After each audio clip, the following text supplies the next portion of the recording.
trastornos psiquiátricos que, en mi opinión, son bastante infradiagnosticados, sobre todo en nuestro medio, en Latinoamérica.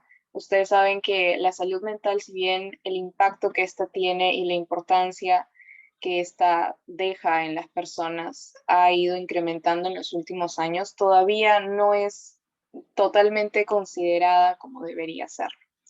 Entonces, el día de hoy vamos a hablar acerca de lo que son los trastornos de la conducta alimentaria y el trastorno obsesivo compulsivo. Esta es la tabla de contenidos. Dentro de lo que son trastornos de la conducta alimentaria, vamos a hablar acerca de los tres más importantes y más prevalentes, que vendrían a ser la anorexia, la bulimia y los trastornos por atracones. Y en cuanto al trastorno obsesivo compulsivo, vamos a hacer una breve revisión de lo que es su definición, un poco de epidemiología, diagnóstico, clínica y tratamiento. Vamos a comenzar entonces con lo que son trastornos de la conducta alimentaria y empezaremos con un poco de epidemiología, como les estoy mencionando. Entonces, nosotros tenemos que saber que a nivel mundial, actualmente la prevalencia de los TCA es de 7.8%. Sin embargo, hace 22 años, en el año 2000, esta prevalencia solamente era del 3.4%, es decir, se ha visto duplicada en un tiempo bastante corto. Y esto no sabemos si es que se debe al incremento del diagnóstico de esos trastornos de la conducta alimentaria o si verdaderamente ha habido un incremento en los casos. A nivel nacional en el Perú, en un estudio que se realizó en el año 2019 en Lima Metropolitana y el Callao, se encontró una prevalencia de trastornos de conducta alimentaria en general del 6%. Y en estudiantes de medicina, en un estudio que se realizó en la Universidad de Perú hace 3 años, en donde se utilizó un test de tamizaje conocido como el Eating Attitude Test 26, que es un test que vamos a revisar brevemente el día de hoy, se encontró que el 10.1% de los estudiantes de medicina de esta universidad se encontraban en riesgo de desarrollar un TCA. ¿Qué otra cosa es importante que nosotros sepamos con respecto a la epidemiología? Que 9 de cada 10 pacientes con diagnóstico de un TCA van a ser mujeres, ¿sí? ¿Por qué? Porque al parecer este es un grupo vulnerable al desarrollo de factores, de trastornos de la conducta alimentaria, como vendría a ser la anorexia, la bulimia y los trastornos por atracones. ¿Por qué se da esto? En este mismo estudio que se realizó en estudiantes de medicina, se vio que los principales factores que influyeron en el desarrollo de estos TCA fue la imagen corporal de modelos de pasarela y también los anuncios televisivos de productos para adelgazar. Entonces acá estamos viendo que las redes sociales y el contenido que estos exponen tiene un alto impacto en los jóvenes, en los niños y en los adolescentes de hoy en día. ¿Y por qué menciono niños? Porque en los últimos 5 años se ha visto un incremento del 15% en la prevalencia de estos trastornos de la conducta alimentaria en menores de 12 años. Por otro lado, en un estudio que se realizó en estudiantes universitarios en España, se encontró que el 70% de las estudiantes mujeres no estaban conformes con su cuerpo y creían que serían muchísimo más felices si es que lograran adelgazar. Por último, tenemos que se estima que en los países occidentales como el nuestro, la prevalencia de anorexia a nivel nacional sería del 1% y de la bulimia sería del 2.4%. Entonces, como estamos viendo, no son cifras tan pequeñas como se creía y esto ya se encuentra en aumento por lo que hemos visto reflejado en la prevalencia comparándola con el año 2000 al año presente, al año actual. Bien, entonces vamos a comenzar con lo que es la anorexia nerviosa y este se va a definir como un trastorno que se caracteriza por el rechazo a la ingesta de alimentos debido a un miedo intenso por ganar de peso o por el deseo de perderlo. ¿Cómo nosotros vamos a diagnosticar la anorexia y cualquiera de los trastornos psiquiátricos de los cuales vamos a hablar el día de hoy? Mediante el uso de criterios diagnósticos dados en una guía que se conoce como el DSM-5. Entonces, según el DSM-5, para anorexia nerviosa nosotros vamos a tener 3 criterios principales.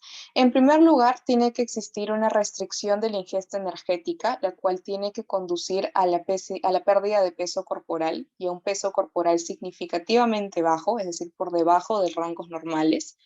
En segundo lugar, existe un miedo intenso a ganar peso o un comportamiento que interfiere con el aumento del mismo, a pesar de que este ya se encuentra por debajo de límites normales. Y por último, tenemos que hay una alteración en la autopercepción que la persona tiene acerca de su peso, acerca de su figura, acerca de su constitución, y hay una influencia impropia en la autoevaluación o también la falta de reconocimiento de la gravedad que constituye el tener un peso por debajo de lo normal. Y hablando de gravedad, la anorexia va a ser clasificada en 4 estadios según su gravedad. En leve, moderado, grave y severo, o mejor dicho, extremo. Y esto se va a dar de acuerdo a la cantidad de índice de masa corporal que tenga el paciente. Algo que tenemos que aclarar aquí es que estos 4 estadios de leve, moderado, grave y extremo, en caso de que estemos viendo a un paciente pediátrico o un adolescente, no nos vamos a guiar de aquí, sino que lo vamos a hacer teniendo en cuenta los percentiles de peso y talla de acuerdo y de IMC, de acuerdo a lo que es el sexo y la edad. Entonces, cuando hablamos de una anorexia leve, estamos hablando de una persona que tiene un índice de masa corporal mayor o igual a 17, moderado cuando este IMC está entre 16 y 16.99, grave cuando este se encuentra entre 15 y 15.99 y extremo cuando este IMC se encuentra en menos de 15. Vamos a tener que esta anorexia nerviosa también tiene algunas características que nosotros debemos especificar en el momento del diagnóstico, y es que esta puede ser de tipo restrictivo o de tipo con atracones o purgas. La anorexia de tipo restrictivo nos dice que durante los últimos 3 meses la pérdida de peso del paciente no se ha debido a actitudes de purga como inducción del vómito o toma de laxantes, sino que al contrario se ha debido a dietas extremas, a ayunos prolongados o a un ejercicio excesivo. En cambio, en el caso de la anorexia que se da por atracones y purgas, es cuando durante los últimos 3 meses el paciente se ha visto involucrado en ciclos de atracones con las consecuentes purgas que, como ya mencioné, podría ser inducción del vómito, toma de laxantes, diuréticos, etc. A su vez, la anorexia también se va a poder clasificar ya sea en anorexia en remisión parcial o en anorexia en remisión total. Cuando hablamos de remisión parcial es cuando el criterio A, que vendría a ser un bajo peso corporal, se encuentra ausente, pero todavía permanece ya sea el criterio B o el criterio C. En cambio, una anorexia en remisión total es aquella en la que no vamos a observar ninguno de estos 3 criterios. También tenemos que tener en cuenta que la anorexia nerviosa no es un trastorno que va a venir solo, sino que muchas veces se encuentra acompañados de otros trastornos, como por ejemplo el trastorno de ansiedad, el mismo trastorno obsesivo compulsivo, porque vamos a ver que dentro de la clínica los pacientes con anorexia nerviosa van a mostrar una predisposición a la realización de rituales con la comida, van a cortar la comida en trocitos muy pequeñitos, la van a clasificar por colores o por cantidad de calorías. También se ve involucrado lo que es la dismorfia corporal, el trastorno de estrés postraumático, el trastorno depresivo y también trastornos por uso de sustancias, sobre todo lo que es la nicotina y el alcohol. En cuanto a la clínica, vamos a observar un paciente que está obsesionado con la comida, obsesionado con la cantidad de calorías que le va a aportar cada comida, llegando al punto en el que va a memorizarlas. También es una paciente que va a tener una libido baja, va a tener mucha resistencia al tratamiento, ya que el tratamiento para la anorexia obviamente involucra el subir de peso. Y como ustedes pueden ver aquí, uno de los criterios diagnósticos para este trastorno es precisamente el miedo intenso, casi pánico, a subir aunque sea 1 kilo. También vamos a observar que hay una búsqueda incesante de la delgadez, a pesar que el peso ya se encuentre en niveles inferiores y bastante bajos. Las pacientes van a mostrar bastante dificultad o vergüenza para comer en público o frente a cualquier persona, y va a haber cierto miedo a algunos alimentos, como por ejemplo aquellos que sean de alto contenido calórico. Algo que sí me gustaría recalcar aquí es la parte de amenorrea. ¿Por qué? Porque estos criterios diagnósticos que nosotros estamos viendo acá son del DSM-5. Sin embargo, en la versión anterior de este manual, en el DSM-4, la amenorrea todavía era considerado como un criterio diagnóstico. Sin embargo, se observó que habían pacientes que cumplían con todos estos criterios de diagnóstico de anorexia y eran anoréxicas. Sin embargo, todavía continuaban teniendo ciclos menstruales, aunque fueran irregulares, todavía continuaban. Por eso es que se quitó la amenorrea como criterio diagnóstico en esta versión del DSM-5 y ahora solamente son 3 criterios. Sin embargo, la amenorrea es una de las manifestaciones clínicas más comunes en las pacientes mujeres con anorexia nerviosa. Dentro de las complicaciones, vamos a observar que habrán complicaciones a nivel cardiovascular, a nivel ginecológico y de fertilidad, a nivel renal de electrolitos, a nivel hematológico y a nivel gastrointestinal. En cuanto a las complicaciones cardiovasculares, estas más que nada van a darse a nivel estructural y se van a presentar cuando el paciente se encuentra por debajo del 80% de su peso corporal. Básicamente vamos a observar aquí una disminución en la masa muscular cardíaca, una atrofia del músculo cardíaco. Va a haber una reducción en el volumen de las cámaras cardíacas en general y también en el grosor de las capas musculares de los ventrículos. Y todo esto va a llevar a una disminución en el gasto cardíaco que clínicamente se va a manifestar como fatiga, dolor en el pecho, palpitaciones, hipotensión y bradicardia también. A nivel de lo que es el EKG, el electrocardiograma, vamos a encontrar cambios en lo que es el segmento ST y también de la onda T, bloqueos auriculoventriculares y también arritmias, sobre todo en aquellas pacientes en las que esta anorexia venga acompañada de hipopotasemia o hipomagnesemia.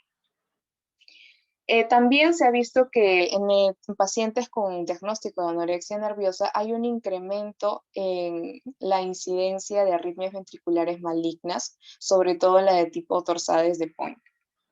A nivel ginecológico, nosotros sabemos que para que se dé la menstruación tiene que haber una alineación del eje hipotálamo-hipófisis-gónada. El hipotálamo tiene que secretar lo que es la hormona GRH, la hormona liberadora de gonadotropinas, que esta a su vez va a actuar en la hipófisis y va a liberar lo que es la hormona luteinizante y la folícula estimulante para dar inicio al ciclo menstrual y a la ovulación. Sin embargo, en pacientes con anorexia, que en donde existe una amenorrea secundaria, esta se da porque este eje se corta. ¿Sí? Generalmente nosotros vamos a empezar a ver irregularidades en el ciclo menstrual cuando las pacientes han perdido del 10 al 15% de su peso corporal normal, del peso corporal que deberían tener de acuerdo a su edad y sexo. Y vamos a empezar a ver lo que es la presentación de esta amenorrea secundaria a partir de aproximadamente la pérdida del 20% del peso corporal normal. Otra cosa que es bastante alarmante también a nivel ginecológico es que debido a esta amenorrea secundaria y si es que la pérdida de peso se perpetúa, los órganos reproductores femeninos van a regresar a su estado prepuberal, es decir, el útero va a tener o regresar a su longitud de 2 a 3 centímetros, el endometrio va a ser muy delgado, casi imperceptible y el volumen ovárico va a ser menor de 2 centímetros cúbicos. En cuanto a fertilidad, si bien estas pacientes van a tener una disminución de la libido y amenorrea secundaria junto con un cese en la ovulación, van a haber pacientes en las que todavía es posible el que queden embarazadas. Por eso es que sí se aconseja que en pacientes con diagnóstico de anorexia se hable con ellas de métodos anticonceptivos. ¿Por qué? Porque en estudios que se han realizado, sobre todo un estudio en Estados Unidos en un metaanálisis, se observó que la incidencia de embarazos no deseados en pacientes con diagnóstico de anorexia nerviosa versus pacientes control, es decir, pacientes que no tenían ningún tipo de trastorno, pacientes sanas, fue mucho más alta. En el caso de las pacientes con anorexia fue del 50% y en el caso de pacientes sanas fue del 19%. Entonces, esto sí es algo que nosotros debemos prestarle atención al momento de atender un paciente de este tipo. Por otro lado, tanto las complicaciones cardiovasculares como las ginecológicas se van a solucionar cuando la paciente regrese a su peso corporal normal. Sin embargo, va a haber un porcentaje de pacientes, más o menos del 10 al 30%, que a pesar de haber regresado a su peso corporal que le corresponde, aún continúan con la menorrea, y esto muchas veces se debe a que continúan cometiendo conductas alimentarias anormales o dañinas, o ejercitándose de manera excesiva, o también por las altas cantidades de estrés que el mismo tratamiento para la anorexia genera. Entonces, por eso es que una de las claves en el tratamiento de cualquier trastorno de conducta, de alimentario, siempre va a ser la terapia, la psicoterapia. En cuanto a las complicaciones renales y de hidroelectrolitos, vamos a ver que puede presentarse una disminución en la tasa de filtración glomerular junto con una dificultad para concentrar la orina. Y esto va a llevar a que la paciente o el paciente presente hiponatremia y deshidratación. También estos pacientes pueden presentar disminución en lo que es el potasio, el magnesio y el fósforo. Y de estas tres cosas, junto con la deshidratación, deben ser tratadas antes de iniciar la terapia de realimentación con este paciente. Luego tenemos lo que son las complicaciones hematológicas. Lo primero que se ve afectado a nivel hematológico en pacientes con anorexia va a ser la médula ósea, la producción de células hematopoyéticas por parte de la médula ósea. Entonces vamos a observar que estos pacientes pueden tener anemia ferropénica porque sus depósitos de hierro están vacíos, anemias megaloblásticas porque baja muchísimo la ingesta de comidas ricas en vitamina B9 y B12. También pueden haber pancitopenias, disminuyen los leucocitos, los glóbulos rojos y trombocitopenias. Y estas trombocitopenias, si es que se dan de forma severa y prolongada, pueden llevar a la manifestación dermatológica de petequias y equimosis. Y por último, tenemos lo que son las manifestaciones gastrointestinales. Aquí vamos a tener a la constipación, pero la más importante y la que va a constituir uno de los mayores obstáculos en lo que es la terapia nutricional de pacientes con anorexia y por lo tanto el lograr la realimentación va a ser la gastroparesia. La gastroparesia se define como una disminución en lo que es la velocidad del vaciado gástrico. Esto va a empezar a ocurrir cuando los pacientes pierden abruptamente entre 4.5 y 9 kilos y se va a ver agudizado, o mejor dicho, cronificado a medida que este paciente continúa perdiendo peso y lo hace de manera bastante rápida y abrupta. También se va a ver agravado con lo que es dietas altas en fibra o la toma de laxantes basados en fibra, que es algo que realizan mucho los pacientes con anorexia. ¿Cómo se va a manifestar esto? Con distensión abdominal, acumulación de gases, dolor abdominal y lo más importante es que va a haber una sensación de llenura precoz, náuseas y vómitos. Entonces, estos pacientes con anorexia, cuando inician su terapia de realimentación, es muy probable que manifiesten estos síntomas de gastroparesia y quieran dejar el tratamiento. ¿Qué cosa es lo que debemos hacer nosotros en estos casos? Tenemos que asegurarles que no es los alimentos o el comer lo que les está produciendo estos síntomas, sino que es precisamente la falta de alimentos y de comidas regulares por tanto tiempo que les está produciendo estos malestares. Y tenemos que decirles que estos malestares, si es que ellos continúan con la terapia nutricional de manera adecuada, van a desaparecer aproximadamente luego de 4 a 6 semanas. También muchas veces esto va a forzar a que durante la primera semana o las 2 primeras semanas, la ingesta calórica que necesita este paciente tenga que ser dada de manera líquida. Algunos médicos también recomiendan que para tratar estos malestares de la gastroparesia en pacientes que estén en tratamiento por anorexia podamos dar lo que es metoclopramida a dosis de 2.5 miligramos 30 minutos antes de las comidas. Pasando ahora a lo que es la bulimia nerviosa, vamos a ver que este se va a definir como un trastorno que se caracteriza por un patrón de atracones y conductas compensatorias inadecuadas en respuesta a estos atracones. Otra vez, aquí tenemos lo que son nuestros criterios diagnósticos según el DSM-5. Y en el caso de la anorexia eran 3, pero en el caso de la bulimia son 5. En primer lugar, tenemos que van a existir episodios recurrentes de atracones, comportamientos compensatorios inapropiados recurrentes, estos atracones y estos comportamientos compensatorios inadecuados tienen que ocurrir como mínimo una vez por semana por 3 meses. También va a haber una autoevaluación que va a estar indebidamente influida por lo que es el peso corporal y la constitución. Y por último, y lo más importante, es que estos ciclos de atracones y comportamientos compensatorios inadecuados no van a darse exclusivamente durante episodios de anorexia nerviosa, ¿sí?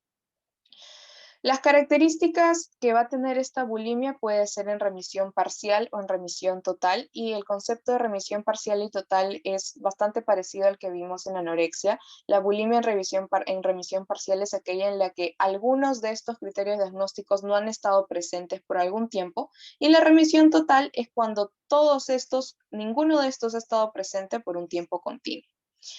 La bulimia también la vamos a clasificar en leve, moderada, grave y extremo. Sin embargo, aquí la clasificación se va a dar por el número de comportamientos compensatorios inadecuados por semana. En la bulimia leve, vamos a ver que existen 1 o 3 episodios de compensación por semana. En la moderada van a ser de 4 a 7, en la grave de 8 a 13 y en la extrema van a ser de 14 a más.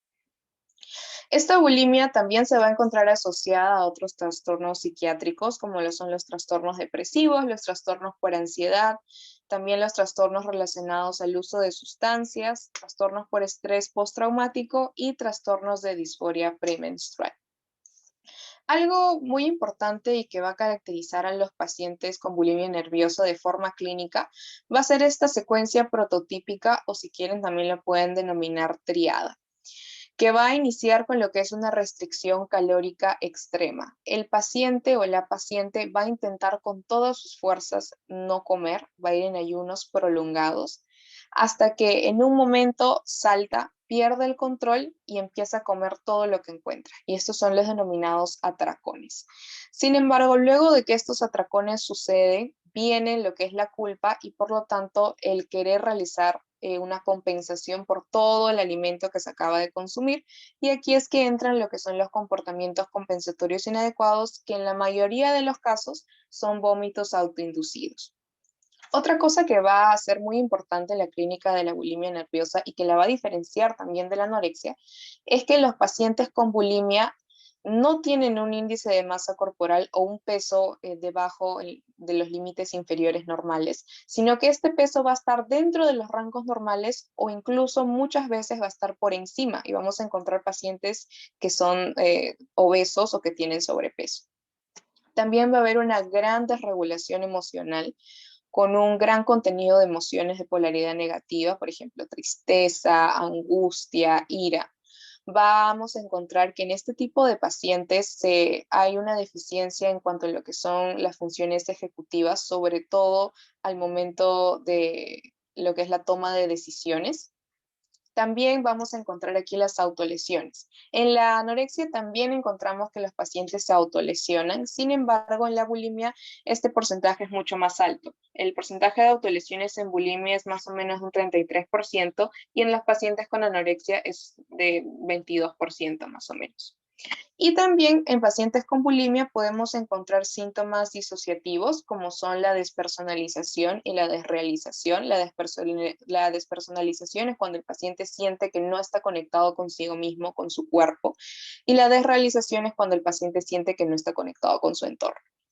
Las complicaciones que vamos a observar en la bulimia, acá también vamos a observar complicaciones a nivel cardiovascular, como lo son la hipotensión, el ortostatismo, taquicardia, arritmias, y los cambios a nivel del electrocardiograma van a ser muy similares a los que observamos en lo que es la anorexia nerviosa.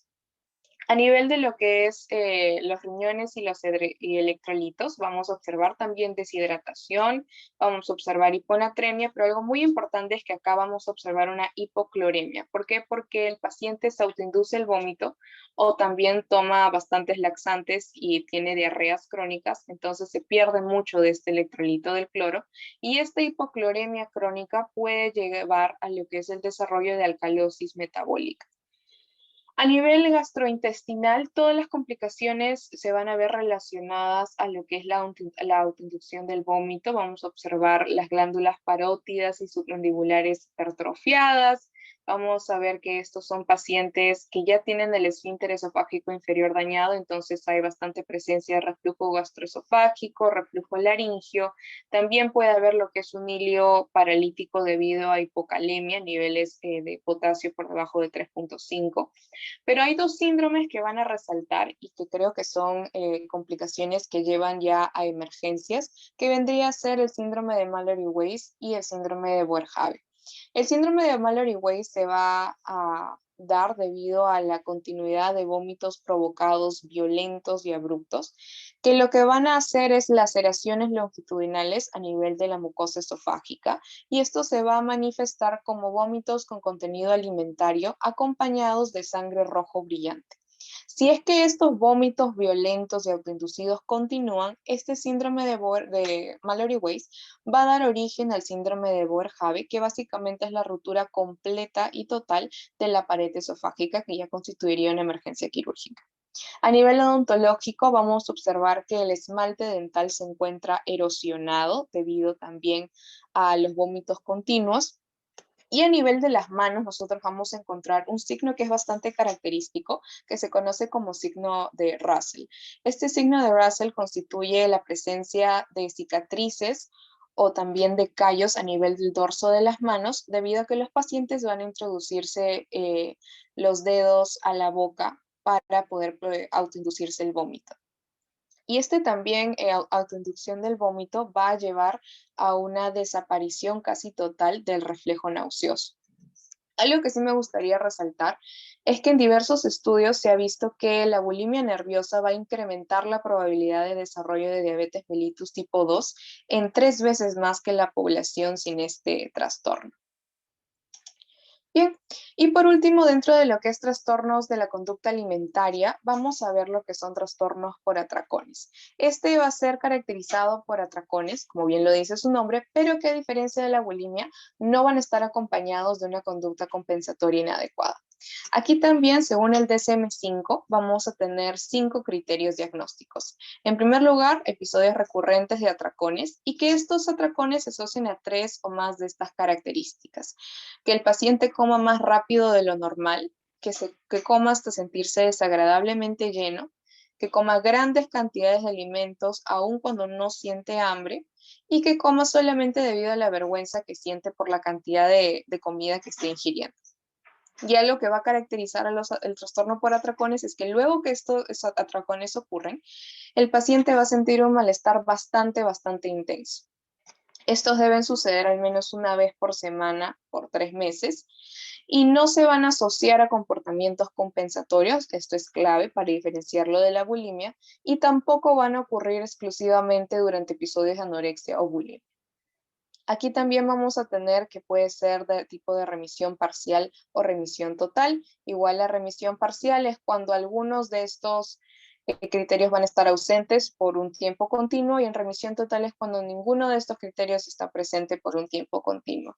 También este se va a clasificar en leve, moderado, grave y extremo, pero esta va a ser de acuerdo al número de atracones que suceden por semana. En la leve va a ser de 1 a 3, en la moderada de 4 a 7, en la grave de 8 a 13 y en la extrema de 14 a más. Sin embargo, hasta ahorita hemos estado hablando ya 2 veces y mencionando los atracones, pero ¿qué cosa es un atracón? Y este se va a definir como la ingestión en un periodo determinado de una cantidad de alimentos que va a ser claramente superior a la que la mayoría de personas ingerirían en un periodo de tiempo y en situaciones similares. Y también se va a caracterizar porque existe una sensación de falta de control durante lo que se ingiere y cuánto se ingiere durante este episodio. Los trastornos por atracones van a estar relacionados a muchos trastornos psiquiátricos, sin embargo, estos son los más comunes. Tendrían a ser lo que son las fobias específicas, trastornos de ansiedad social, depresión unipolar mayor, trastorno por estrés postraumático, que si se dan cuenta, esta ha sido una constante en los 3 trastornos de la conducta alimentaria que hemos visto hasta ahora, trastorno de déficit de atención e hiperactividad y trastorno por uso de alcohol. Las complicaciones principales que nosotros vamos a observar acá es que los trastornos por atracones van a dar pie al desarrollo de lo que es la obesidad, también de diabetes mellitus 2 y también de dislipidemia, sobre todo la hipercolesterolemia. Bien, entonces, ¿Cuál es el tratamiento y qué cosa podríamos hacer nosotros para prevenir el desarrollo de estos trastornos de la conducta alimentaria? En cuanto a la prevención, se ha visto que si bien ahora hay muchísimas más actividades que se realizan respecto a esto, se ha visto que estas serían muchísimo más efectivas si es que se realizaran en pacientes de alto riesgo. Y entonces, ¿cómo nosotros identificamos a estos pacientes de alto riesgo? Nos proponen el uso de este test, que es el Eating Attitude Test, que también se conoce como el EAT26, que es un cuestionario de 26 preguntas en el que se busca obtener información acerca de los hábitos alimenticios, de las conductas alimenticias del paciente, y aquellos pacientes que obtengan una puntuación de 20 o más se dice que estarían en riesgo de desarrollar un TCA y por lo tanto las actividades de prevención deberían estar enfocadas en este grupo. Por otro lado, el tratamiento de los TCA puede ser de manera ambulatoria. Sin embargo, en pacientes que tengan criterios de inestabilidad médica, estos van a ser hospitalizados. Y este es un cuadro que nos resume todas ellas, que si bien acá dice anorexia nerviosa, también puede ser aplicado a pacientes con bulimia nerviosa o trastornos por atracones. Aquí vamos a encontrar que se refiere a lo que es bradicardia, con una frecuencia cardíaca menor a 40 latidos por minuto, una hipotensión arterial con una presión menor a 80/60, arritmias cardíacas, sobre todo aquellas que constituyan o que vengan acompañadas de una prolongación del intervalo QT o deshidratación marcada, entre otras. La base del tratamiento de los TCA va a ser la psicoterapia, sobre todo un método que se conoce como terapia cognitivo-conductual, en la que a nivel cognitivo se va a trabajar la percepción que el paciente tiene sobre sí mismo acerca de lo que significa ganar o perder peso, y a nivel conductual se van a tratar todas aquellas conductas alimentarias inadecuadas, ¿no? Como por ejemplo los atracones, el ejercicio excesivo, los ayunos prolongados, etcétera. Y además esto se va a acompañar de lo que es una terapia nutricional que se va a encargar de las estrategias de realimentación en estos pacientes. Estos dos van a constituir la primera línea de tratamiento. Si es que estos dos fallan, es que nosotros podemos sumar una arma más que vendrían a ser los fármacos, ¿no? En el caso de la anorexia, podemos usar como adyuvante el psicofármaco que es la olanzapina, y en el caso de la bulimia, se ha sugerido el uso de fluoxetina. ¿Por qué es tan importante entonces la terapia nutricional y que ésta sea la que se encargue de la realimentación del paciente? Porque cuando esta realimentación sucede de forma abrupta o a una velocidad muy exagerada, puede ocurrir algo que se conoce como síndrome de realimentación. Este síndrome de realimentación es básicamente desequilibrios a nivel electrolítico y de líquidos que van a llevar, por ejemplo, a lo que es la presencia de hipofosfatemia, hipocalemia, insuficiencia cardíaca congestiva, insuficiencia respiratoria, edemas periféricos y también lo que es la raptomiólisis. Eso es todo con respecto a los trastornos de la conducta alimentaria, y ahora vamos a pasar a revisar brevemente lo que es el trastorno obsesivo compulsivo. Este trastorno se va a caracterizar por pensamientos, imágenes u obsesiones intrusivas que van a causar ansiedad o estrés en el paciente, así también como la presencia de compulsiones, ya sean de comportamiento o de pensamiento, que van a hacer que el individuo se sienta impulsado a realizarlas, ya sea por sus obsesiones o por reglas que él mismo se ha impuesto. En lo que es epidemiología, tenemos que saber que a nivel mundial se dice que la prevalencia de TOC o trastorno obsesivo compulsivo en mujeres es aproximadamente el 1.5% y en hombres es del 1%. A nivel nacional en el Perú, en el último estudio que se realizó, que si no me equivoco fue en 1998, se observó que la prevalencia de TOC era del 2 al 3%. ¿Por qué es que o cómo es que se origina este TOC? Se dice que puede ser por tres cosas: por eventos traumáticos, por lesiones cerebrales o por infección por estreptococos del grupo A. ¿Por qué los eventos traumáticos? Se dice que es debido al estrés producido por estos sucesos. En cuanto a las lesiones cerebrales, como por ejemplo traumatismos encefalocranianos que aneurismas se revienten o algún otro tipo de trauma. Se dice que sucede cuando estas lesiones afectan lo que es la vía CSTC, o también conocida como vía córtico-estriada talámico-cortical. Se ha visto que en estudios de pacientes con TOC en los que se les ha realizado resonancias magnéticas hay un incremento en la actividad eléctrica en esta vía. Y en lo que es la infección por estreptococos del grupo A, esto se da por un trastorno que se conoce como trastorno pediátrico autoinmune neuropsiquiátrico asociado a infección por estreptococos, o también conocido como síndrome PANDAS, que se da en población pediátrica y se dice que es por daño de este estreptococo a los ganglios basales. ¿Cómo diagnosticamos nosotros al TOC? Otra vez utilizando nuestros criterios del DSM-5. Son 4 criterios. Vendría a ser el primero, la presencia de obsesiones, compulsiones o ambas. Estas obsesiones o compulsiones tienen que consumir mucho tiempo o causar un malestar significativo. No deben ser atribuibles a efectos de consumo de alguna sustancia u otra condición médica.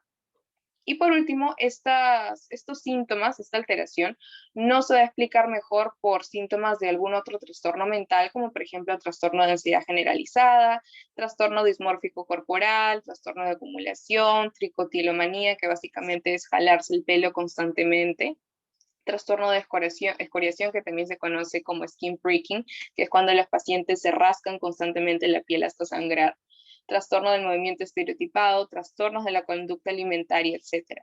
Y son estos trastornos que se encuentran resaltados en rojo, los que nosotros vamos a encontrar como comorbilidades en pacientes con TOC.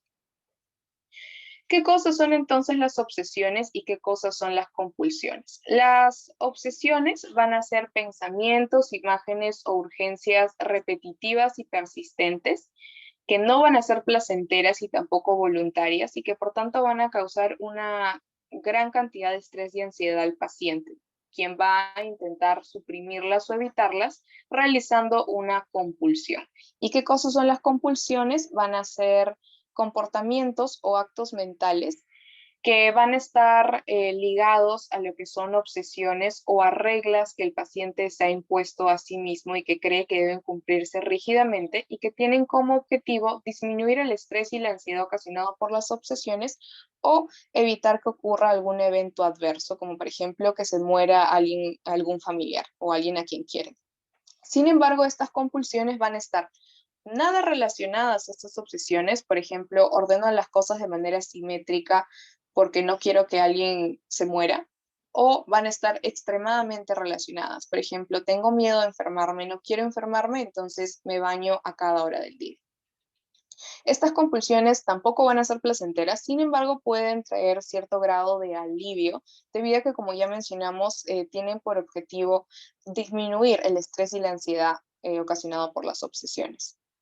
El principal diagnóstico diferencial que nosotros debemos realizar cuando tratamos a un paciente con TOC es el del trastorno de la personalidad obsesivo-compulsiva, porque muchas veces estos dos, el trastorno obsesivo-compulsivo y el trastorno de la personalidad obsesivo-compulsiva, se suelen confundir, sin embargo, son cosas totalmente diferentes. El trastorno de la personalidad obsesivo-compulsiva se considera o se define como un patrón maladaptativo de perfeccionismo y control rígido que va a llevar a comportamientos ritualizados, y lo más importante y lo que le va a diferenciar del TOC es que este no se caracteriza por obsesiones y los comportamientos repetitivos no van a estar en relación a estas obsesiones. Como ustedes pueden darse cuenta, las obsesiones y compulsiones que pueden tener los pacientes con TOC son muy amplias. Sin embargo, se han agrupado en 4 y en lo que se conoce como dimensiones de síntomas. Primero tenemos lo que son de limpieza, en las que tenemos, como su mismo nombre lo dice, obsesiones de limpieza y compulsiones que están relacionadas a rituales de limpieza. De simetría, en los que vamos a tener obsesiones de simetría y las compulsiones van a estar relacionadas con ordenar, contar, repetir. Pensamientos prohibidos o tabúes que van a estar en relación con obsesiones de agresión, obsesiones sexuales o religiosas. Y por último, de daño, que van a estar relacionadas a obsesiones de daño que le ocurre a otras personas o que le ocurre a uno mismo. ¿Cómo nosotros podemos medir entonces la gravedad de este trastorno obsesivo compulsivo mediante el uso de una escala que se conoce como Yale-Brown Obsessive Compulsive Scale o por sus abreviaturas YBOCS, que es una escala en la que se va a medir las características tanto de las obsesiones como de las compulsiones, el tiempo que se pasa realizando cada una de ellas, cuánto interfieren en las actividades de la vida diaria, el nivel de estrés o ansiedad que ocurren y si es que esta persona se resiste a ellas y cuánto control tiene sobre ellas. Vamos a obtener que una puntuación mínima de 0 y una máxima de 40.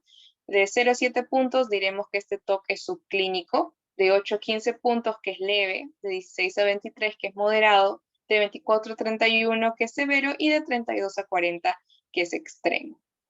Aquí podemos ver una imagen de lo que les estaba mencionando, de los diversos tipos de TOC. Por ejemplo, el que está relacionado a obsesiones de contaminación. Aquí el paciente tiene un miedo extremo a la contaminación por cualquier tipo de microorganismo, líquidos orgánicos o también enfermedades. Entonces va a estarse lavando las manos constantemente, los dientes, bañándose, etcétera. También tenemos TOCs con obsesiones relacionadas al orden, ¿no? Hay una preocupación excesiva porque todas las cosas estén justo en donde tienen que estar. Y también vamos a tener TOCs relacionados a obsesiones de repetición, ¿no? Tienen que repetir las palabras o contar, o por ejemplo, antes de sentarse en una mesa tienen que tocar la superficie de la mesa un determinado número de veces. El tratamiento en este tipo de pacientes va a ser tanto conjuntamente la terapia cognitivo-conductual como la toma de fármacos. No es como en los trastornos de conducta alimentaria en los que la primera línea era la terapia cognitivo-conductual más la terapia nutricional y los fármacos simplemente eran de segunda o hasta de tercera línea, sino que aquí en el TOC la primera línea de tratamiento va a ser terapia cognitivo-conductual más fármacos. ¿Cuáles son los fármacos que se encuentran aprobados y en los que se tiene bastante literatura y se ha demostrado su eficacia en el TOC? Son los inhibidores selectivos de la recaptación de la serotonina, la clomipramina y la venlafaxina. Solamente estos tres. Eso sería todo de mi parte, chicos. Muchas gracias. No sé si tengan alguna pregunta.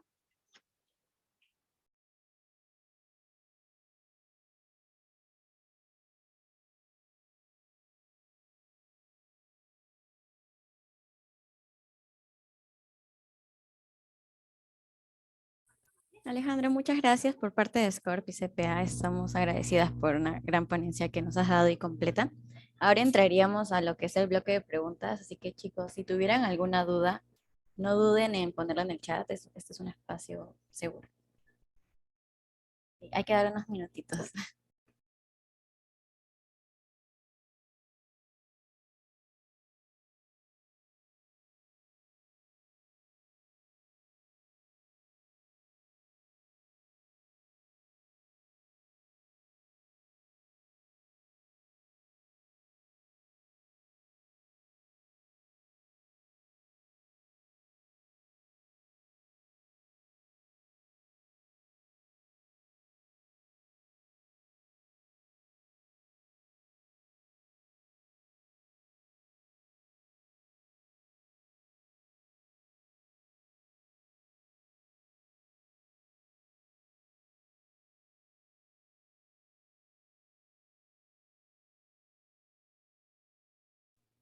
Bueno, Alejandra, parece que no hay ninguna pregunta, así que eso sería todo. De nuevo, muchas gracias por la gran ponencia que nos has dado. Muchas Esperamos gracias. contar contigo en futuras ponencias también. Gracias. Gracias, hasta luego. Hasta luego. Bueno, chicos, Fiorella acaba de mandar el post-test. Tienen unos 15 minutos para llenarlo. Y bueno, cualquier duda o reclamo lo pueden poner en el chat.